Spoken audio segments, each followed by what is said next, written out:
The rivalry is back on.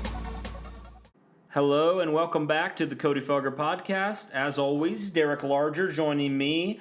Derek, obviously a lot has happened in the last couple days. A lot of emotions are flying. But in the wake of that, the Colts played a preseason game. They faced the Bears. The Colts fell 27-17. Like we said on this podcast many times, the final score does not matter, so who cares? But we had a few takeaways from this. And I'll start here, Derek, with some players who stood out to me, who I think we thought would probably have some pretty strong games. We thought should probably have another strong game. They really did, and I'll start with a guy that we've been really high on, and that's Deon Cain. And Cain, again, he had a strong performance a couple weeks ago against the Browns. I think he had about 80 yards receiving. And he followed it up with another strong game, 3 receptions, 74 yards, and a touchdown, which if you haven't seen this touchdown, it's absolutely amazing. He makes 2 defenders miss, and he shouldn't have a touchdown, but with how athletically gifted Deon Cain is, he's able to make those defenders miss. And he scores a touchdown and just shows off his ability. Yes, he showed off his ability in the long game, and now he showed it off in the short game and making defenders miss in space. So that's encouraging to see from Deon Cain. Derek, what have you loved to see from Cain's game now in 2019? Well, the one thing that I definitely loved and what I saw from the touchdown catch that he had was when he made that spin move and then planted his foot in the ground and then took off. That told me right there and then that Deon Cain was mentally there. I think that move especially put him over the top. I think it gave him the sense of, I am good, I am ready to go with this because now I don't have to worry about my ACL breaking apart on me. And again, it was another great day. I really enjoyed seeing Deon Cain work the way he did. I told everyone in the podcast earlier in the week that I was looking at Deon Cain to see what he could do.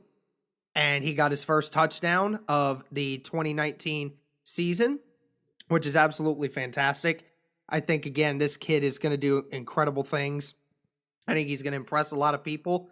He just continues to get open and make great plays. And it's good to finally see him making plays with his feet now. So that's another thing, because we already know he has great hands. Again, it was an absolute treat to see him play the way he did. I got real excited when I watched that touchdown because that was obviously Deon Cain's first, and I think he'll remember that for the rest of his life for sure. And I'm just so glad that Deon Cain was able to make the best of Saturday night. And another guy that I thought was pretty good the other night was Chad Kelly. And obviously, we know he has been doing very well during this entire preseason, has taken the majority of the snaps so far in all preseason, and he has definitely played the part. He looks to be that guy that can definitely have a backup role on this roster. And I think also for as good as Chad Kelly has been, I think that it is time that we kind of stomp on the brakes here with Chad Kelly being the starter over Jacoby Brissett. Listen, I enjoy watching Chad Kelly play. I think he's got some great potential, but he's still a long ways from leading this team. Jacoby Brissett has been here for 2.5 years now. Jacoby Brissett has known this team from the very beginning. Chad Kelly was just brought in a couple months ago. Okay, he was brought in a couple months ago. He still hasn't proven that he's capable of throwing the ball deep yet. We've seen a couple of throws where he's made some good mid-range throws, but he hasn't aired the ball out that much recently. And Jacoby Brissett, we know, can do that. And I know Chad Kelly has his great feet, but Jacoby Brissett also can run. We saw that plenty of times in 2017 when he had a couple rushing touchdowns. I think it's just time that we kind of stop a little bit and really think about what it is that we're saying when it comes to Brissett being the starter. I think he deserves it. He's been here. He knows. He's had all the first team reps. Chad Kelly hasn't had any of the first team reps. So he would take more time to gain the speed of it all. Now, whether or not he gets some of those in weeks to come, we'll see. I mean, I think Frank Reich will definitely want to incorporate that a little more. But Jacoby Brissett has been the ideal guy, and ultimately that's why he's going to end up being the starter for week 1 and why he's going to lead this team until either he goes somewhere else or stays and really does a great job, or we decide to get someone else. In the meantime, Jacoby Brissett's going to be that guy. Yeah, and I had a few comments in defense of Jacoby Brissett. I don't know if fans and listeners to this podcast saw my post last night about Jacoby Brissett, and just the arm strength that this guy has is second to none. I mean, honestly, I would say that even with Andrew Luck on the team, I would say Jacoby Brissett had the strongest arm on the Colts. I think he can make every throw, and I had a video that I showed that I posted yesterday where Jacoby Brissett's on the run, right? This is back in the 2017 season when Brissett was obviously starting when Andrew Luck was injured. And Jacoby Brissett, this is against the 49ers, he rolls out right, fakes a handoff, rolls out right, pressures in his face, and he delivers a bomb to T.Y. Hilton way down the field and gets it. And, I mean, like a lot of quarterbacks can't do that. They don't have that kind of arm strength. Just to show you the kind of arm strength that Jacoby Brissett has, just go and watch that video. I challenge you, watch that video because it's very eye-opening to see Jacoby Brissett. And, I think when we think of backup quarterbacks, at least when I think of backup quarterbacks, I think of guys who are game managers. I think of guys like A.J. McCarron, Alex Smith, even though he's been a starter in the league. I kind of think of players like that who don't really throw it deep, don't really take a lot of chances, and they just kind of try to manage the game. But Jacoby Brissett, while he may be a game manager a little bit in 2019, I think he definitely has potential to be a number 1 quarterback. And Frank Reich has even talked about how he believes in Jacoby Brissett a lot. I mean, Jacoby Brissett really has all the tools to be a starting quarterback in this league and be a very good quarterback in this league as well. Another thing that's very going to be interesting for me to watch with Brissett, I'm very excited for him in this system because when you look back at that 2017 season, I mean, realistically, a lot of things were against Brissett in that 2017 season. And I know 2017 was a very painful year for most fans to watch the Colts because a lot went wrong. But within that, Jacoby Brissett, I thought all in all, with what he was thrown at, I mean, heck, he was traded like right before the opener. He got some snaps in the opener, and then, boom, week 2, he's a starting quarterback for 15 games. So a lot of things were against Jacoby Brissett, and he was also in a really bland system as far as, compared to Frank Reich's system. He was in a super bland system with, I believe it was Rob Chudzinski, if you remember that name. He was in Rob Chudzinski's really bland offensive system. Like, I made a joke earlier on in the preseason, like, man, Frank Reich's vanilla offense looks like Rob Chudzinski's, like, a regular season offense. That's how much of a difference there is there. And a few more things that I wanted to point out, like, along with my point of Jacoby Brissett really only had about a week to get into the Colts offensive system. I mean, honestly, you look at that 2017 team, and Chris Ballard has said this is not 2017, and he's right on the front of this team is a lot better than the 2017 Colts. This team is a lot better, and a lot better maybe not even emphasizing how much better this team is than the 2017 team. I mean, think about it for a second. Jacoby Brissett had no running game, really. Marlon Mack was on the team, but he wasn't even the starter. Frank Gore was the starter. No disrespect to Frank Gore, but he's not Marlon Mack in his prime. I mean, this is Frank Gore after his prime. And also he had zero protection. I think he was the most sacked quarterback in the league that year. Well, obviously we know from last year, Andrew Luck was one of the least sacked quarterbacks in the league. He also really didn't have very many weapons. He had T.Y. Hilton and he had Jack Doyle, and that was it. I mean, other than that, you had no reliable weapons that he could depend on. And now, I mean, he's got Devin Funchess, who I guess the jury's still out on, but he's looked pretty good in the preseason. He's got Paris Campbell, who is a really high talent, and I think the Colts are going to use him in some great ways once he starts figuring out the system a little bit more. And then you got the guy we just talked about in Deon Cain, who's really showed a lot. Oh, and by the way, you have Jack Doyle still, you have Eric Ebron, and then you have Mo Alley Cox, who the Colts are really high on. And, you have a running game for maybe the first time. And I know it's kind of been rough in the preseason, but Marlon Mack offers you something that the Colts have not had in a long time in a running back, and that's that home run potential. I mean, with Frank Gore, let's be real, you weren't going to get that. You were going to get a consistent guy who got 20 carries a game, who got you 3 or 4 yards a carry. You weren't going to get a guy who breaks it for 40, 50 yards like a Marlon Mack can. And so all those factors, and I know I'm going on this long spiel about this, but I want our listeners to understand that. Like, this is not even close, not even remotely close to the 2017 season. So many things are different. So many situations are different. And I also forgot to mention, Jacoby Brissett actually has a defense, right? He didn't have a defense in 2017. The defense was awful. They didn't get to the quarterback. And now he actually has a defense. And the Colts drafted pretty much all defense this year. And so young playmakers on offense, young playmakers on defense. And so those are a few reasons why I truly believe that this 2019 season, I think Jacoby Brissett's going to surprise a lot of people. And I think that the Colts are going to be a lot better than people give them credit for, Derek. And speaking of running backs, a newly acquired Colts running back, Jacoby West, made his preseason debut with the Colts, and he had a pretty good game. 13 carries, 43 yards, and he actually had a touchdown for the Colts. Jacoby West played pretty well, I think, Derek. What are your impressions of West now after Week 3? Well, it was like I said, I wanted to see what he would do in Week 3 if he got to play. Well, he got to play in the first half, and he made the best of it. He went out there, got himself a touchdown, averaged 3.3 yards carry, which is exactly what you want out of your running back.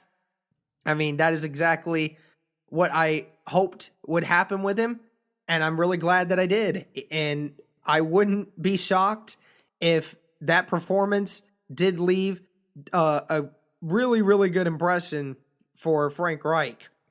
I think with this team, they're still searching for that third running back guy. And I mean, if he continues to do what he's doing, and if he, let's say he gets a chance to do some more this upcoming week against the Bengals, I would love to see what he could do. And if he continues to shine, he's going to make this roster. And I think it'd be a great move if the Colts kept him on. It was good to see him break tackles. I know that obviously he didn't get many yards with the amount of carries, obviously, because, you know, he didn't have the full offensive line that he wanted and things of that nature. They're not trying to move things around as much as they would like. But given the circumstances, given what was put in front of him, he did have himself a good game, got himself a touchdown, which is always plus. It was really good to see the newly acquired running back out there showing what he can do so early and so ready for the season.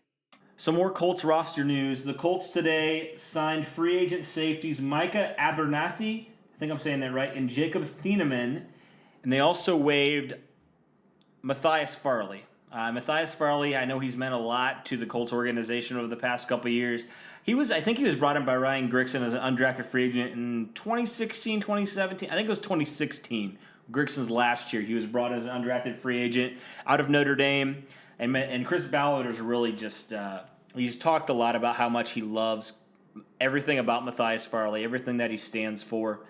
And Ballard released a statement and said, "It's been a privilege to get to know Matthias over the last 2 years. He was a leader for our organization on and off the field. Matthias has a passion to help others and was a pillar for our team in the Indianapolis community. We are so thankful for his contributions to the Horseshoe and wish him the best moving forward." And I just wanted to talk about Matthias Farley because obviously he had been a starter for the Colts in 2017. Now, he'd been a good special teams player for the Colts, but, you know, even though this news it kind of stinks because you like Matthias Farley a lot, Derek, I think it's an encouraging sign. And Chris Ballard has gone on record and said this multiple times. When you have to release good players, right? Matthias Farley, I think, is a pretty good player overall.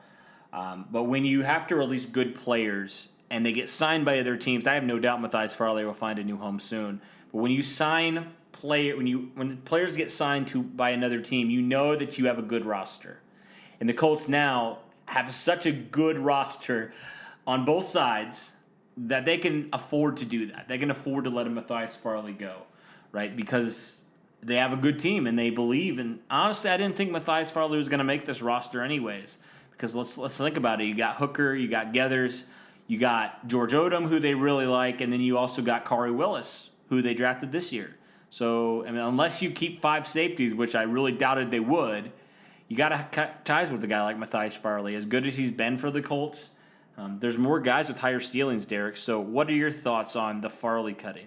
Yeah, this truly did come as a surprise to me. We all kind of talked about how Farley would most likely make the roster as a role player, specifically in our secondary, maybe even taking a chance at a Sam linebacker spot, just something that would get him more involved because he definitely has a good eye for the ball. But it just goes to show you how in-depth this secondary group is for the Colts. They seem to have just all those guys that they really want. Now, one thing that really does stink for me is that I really wished that, we could have got something for him, because I think Farley would have been a great asset that we could have at least gotten something for him. I don't know if Ballard thought he could get more for Farley and didn't get it, or nobody really was interested. I'm sure they probably tried to get something for him in exchange, but it does really stink that we couldn't get something out of him, because I thought Farley was a really great player. It does stink. You never really want to see somebody get waived, especially somebody that you really enjoy. But again, it's best for the team, and Farley has no harsh feelings towards the Colts. I mean, why would he? And it is good to see that Chris Ballard is taking the initiative and showing that anyone is replaceable and on this roster, but we really enjoy everybody else. So, again, congratulations, Farley. Thank you for everything you've done for that. Good luck to wherever it is you end up. I'm sure he will get picked up somewhere, because Chris Ballard players always get picked up somewhere along the line. So, again, yeah, as happy as I am for him, it does stink to see him go. Yeah, absolutely. It does. It does, but it should be encouraging that the Colts believe that they have guys with higher ceilings. And I think Matthias Farley probably honestly hit his ceiling wherewith he was at. And I think the Colts just believe that they have guys who can be better than Matthias Farley down the road. And also Matthias Farley was injured last year, and so you have to factor that in. Did that impact something? Who knows, obviously, but that could be something that could have impacted Farley's game. But all well wishes to Matthias Farley. He's a great player, great teammate. He was really seemed like a really nice guy as well. So thank you, Matthias, for the 3 years that you were here with the Colts, and we only wish you the best.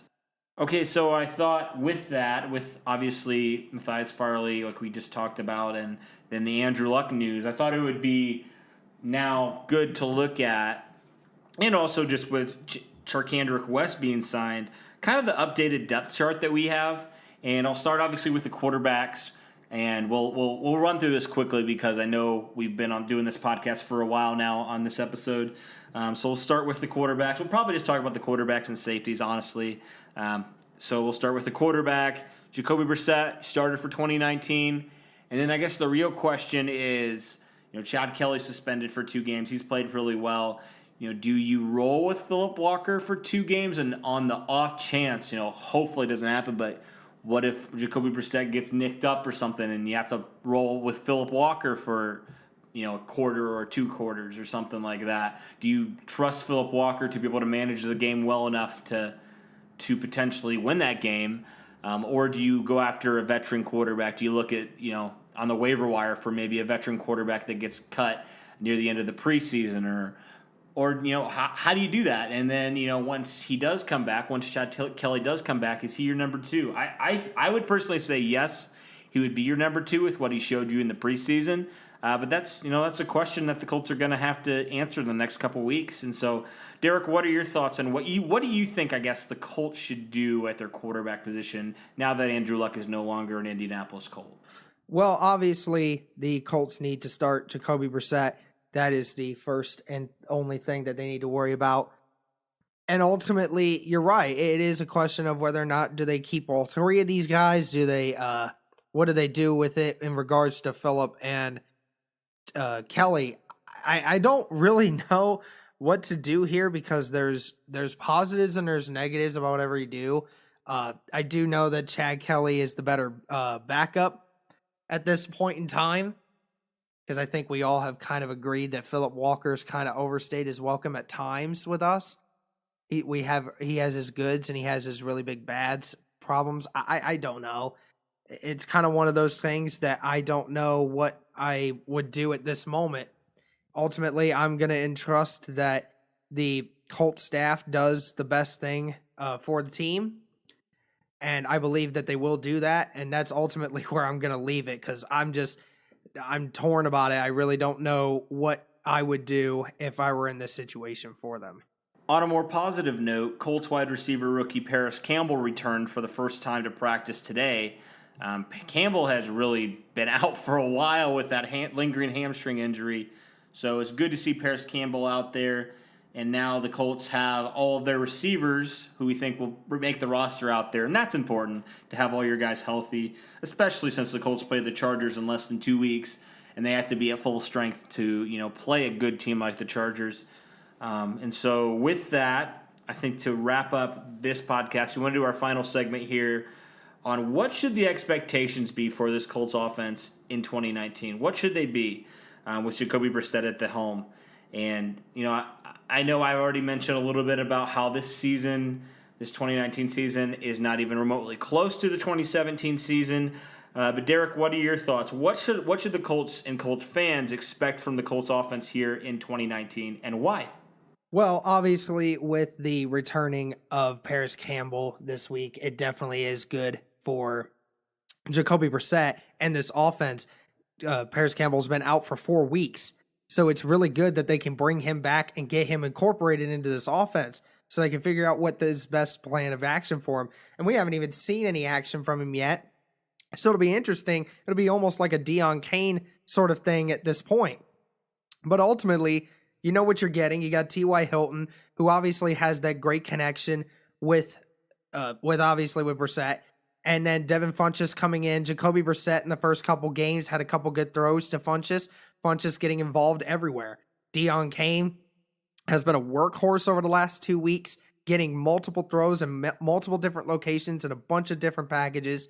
And now you got Paris Campbell, who can do just so many different things with his feet. I can't wait to see what Frank Reich has, because again, Frank Reich was so high on this kid when they got him. He was so happy, and I can't wait to see what he brings to the table with this. And then obviously we have a couple other guys that, are going to fill in the last few spots. But I think you will see just a so much better offensive system this year. Not necessarily just in production, but I'm talking about just in the sense that this year, the abundance of weapons is going to be so vast that it will be difficult for me to see who will actually do well.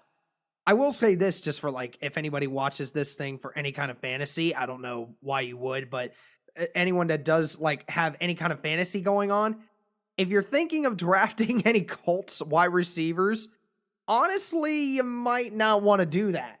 Because the reason I say it is just because there are so many different options for this Colts team to have. Not one guy is going to dominate over the other. Obviously, if you're going to draft late, obviously there's a couple of options in there for you. But I'm talking about just top tier guys, because the ball's going to get distributed so much, including now that Jacoby Brissett's going to be running the offense. He's going to have to learn to distribute this ball to so many different targets, and just with the talent that is here, just as what you can see right now, this offense is going to be really special. I still think Jacoby Brissett can get the around 4,000 yards, can get, in the upper, can probably get into the 30 touchdown area.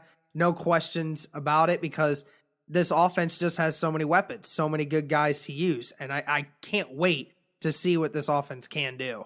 Yeah, and honestly, even if Jacoby Brissett doesn't have those numbers that you just said, Derek, and if he's just like a game manager, I think honestly the Colts offense is going to be fine. Simply because I think they have a running game now. They can be more of a balanced attack, whereas in Andrew Luck's career, they were really just a pass-first offense. I mean, heck, he didn't have a 100-yard rusher till 3 or 4 years into his career, and now the Colts had, I think, the most 100-yard rushers in Andrew Luck's career in one season. More, I think it was 4 or 5 they had in 2018, and that was more than Andrew Luck had ever had in his entire career, which is absolutely crazy to me to think that the Colts could not run the football at all in Andrew Luck's career. And now the Colts actually have a good slew of running backs in Marlon Mack, Nyheim Hines, and, of course, whoever is that number 3 and potentially number 4 running back, which we'll talk about in a later podcast probably. And yeah, even if the Colts don't put up those gaudy numbers like we thought they might, which I still think they have a good chance to with all the weapons, like you mentioned, that Jacoby Brissett has in his arsenal, and with Frank Reich running the offense. So it'll be very cool to see Jacoby Brissett now in a lot more ideal situation in the system now, understands the ins and outs of Frank Reich's offense, and yeah, I'm excited. I'm cautiously optimistic. Those are the words I'm going to use for the Colts 2019 season. Obviously, I'm not as excited as I would be if Andrew Luck was in the helm, but I'm still excited because I still think that Frank Reich is going to use his players well. I think we've talked about it on multiple podcasts. Frank Reich puts his players in the best position to be successful, and I think he will continue to do that in 2019. So thank you guys for listening to the podcast. Be sure to like, subscribe, leave a comment. We always love interacting with you. And also be sure to follow us on Twitter. Be sure to follow myself at CPFelger55. Be sure to follow Derek at Derek_larger. And then also be sure to follow our podcast at Cody Felger Pod for the greatest Colts news out there, in my opinion, and hopefully in Derek's opinion as well. So thank you guys again. We appreciate it so much, and go Colts.